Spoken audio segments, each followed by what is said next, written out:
Bhavnagar Ahmedabad Rajkot highway ઉપર સણોસરા ગામ નજીક ગમખ્વાર અકસ્માતમાં એકનું મોત જ્યારે બેને ગંભીર ઇજા થતા સારવાર અર્થે હોસ્પિટલ ખસેડવામાં આવ્યા.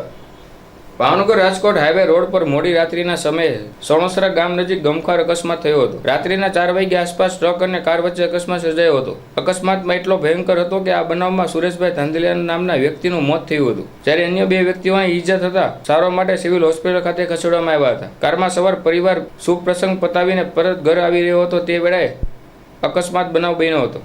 બનાવને લઈને પોલીસ દ્વારા વધુ કાર્યવાહી હાથ ધરવામાં આવી હતી.